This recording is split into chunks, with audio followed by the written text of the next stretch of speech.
Danis, bagaimana kondisi keduanya saat ini? Robert, langsung dari Rumah Sakit Pirngadi, saat ini kami sedang mengunjungi Muhammad Nawawi maupun Siti Aisyah yang saat ini sudah berada di rumah sakit, di mana sang ayah saat ini sedang menjalani perawatan intensif. Dan saya akan mendatangi Siti Aisyah yang selama ini sudah dengan sabar merawat sang ayah. Halo Aisyah, Aisyah mungkin bisa diceritakan sama kakak selama ini gimana sih pengalamannya saat merawat ayah? Aisyah mungkin cerita selama ini kendalanya apa, atau biayanya selama ini dapat dari mana Aisyah untuk mengobati ayah? Biayanya dari Bapak Wali. Oke. Aisyah, selama ini kan Aisyah tidak bersekolah. Apa yang Aisyah rasakan? Aisyah kangen gak sama sekolah? Kangen. Pengen sekolah lagi. Ini kan bapak sakit ya Aisyah ya. Gimana Aisyah selama ini merawat bapak? Bisa diceritakan? Pagi-pagi mungkin?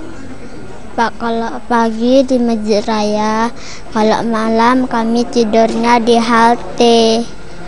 Di Majestic Serbangnya ada salon DH di situ. Ya, dan saat ini memang kondisi dari Muhammad Nawawi sang ayah masih terbaring lemah dan mungkin tidak memungkinkan untuk kami mewawancari beliau karena kondisinya yang masih lemah. Namun karena kemunculan keduanya cukup menarik perhatian, maka Pemkot Kota Medan sudah memberikan bentuk perhatian kepada kedua orang tua tunawisma ini. Dan saat ini saya akan mengunjungi Bapak Zulmi Eldin sebagai pelaksana tugas Wali Kota Kota Medan. Halo, selamat siang Pak Zulmi. Mungkin bisa dijelaskan bentuk perhatian apa yang saat ini diberikan Pemkot Kota Medan kepada dua orang tunawisma yang memang juga sebagai warga Kota Medan ini? Ya, kita kan karena kita temukan tadi malam beliau dengan anaknya ini di emperan rumah orang. Jadi saya mendapat informasi dari Detikcom itu dan ada yang memberi informasi secara wartawan kepada saya. Saya datangi ke situ jam 10-an lebih. Ini yang saya lakukan itu menjemput bagaimana mengajak beliau ini untuk mau berobat, supaya dia berobat, dan makanya saya bawalah beliau ke Pirngadi ini untuk diobservasi dan tentunya penanganan ini karena penyakitnya kan TB paru, jadi harus penanganan sampai 6 bulan gitu. Oke. Jadi ini biaya perawatan rumah sakit sudah ditanggung oleh Pemkot. Nah, bagaimana dengan pendidikan Aisyah yang selama ini sudah putus sekolah sejak kelas 1 SD ini, Pak? Dah, makanya saya tanya sama Aisyah mau sekolah kelas sekarang berapa? Harusnya aku udah kelas 3 apa katanya, tapi dia bilang, nah sekarang Aisyah mau sekolah kelas berapa? Kelas 1 lagi lah, karena saya masih ngeja katanya.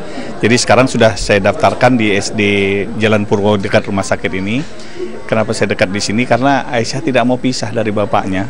Jadi dia mau sekolah, tapi aku mau pisah sama bapak, dan bapaknya juga begitu.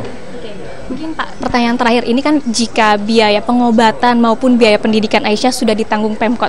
Nah, bagaimana dengan nasib rumah tinggal? Karena kan selama ini mereka berdua tinggal di atas beca. Nah, apakah ada tindakan juga untuk memberi perhatian kepada tempat tinggal mereka selanjutnya apabila sudah keluar dari rumah sakit? Insya Allah, karena kita juga ada rusunawa kita, ya, itu kan bisa untuk numpang orang yang tidak punya rumah. Nanti kita bisa fasilitasi untuk bisa beliau mananya bisa tinggal di rumah rusunawa itu. Terima kasih Pak Wali Kota. Dan demikian merupakan pemaparan yang sudah dijelaskan oleh Pemkot Wali Kota. Maksud kami pemerintah Kota Medan yang diwakili langsung oleh Wali Kota Kota Medan terkait perhatian yang diberikan kepada dua orang, yakni Muhammad Nawawi maupun Siti Aisyah. Demikian, Robert, kembali ke Anda. Baik, terima kasih Danis Anissa atas informasi Anda dari Medan, Sumatera Utara.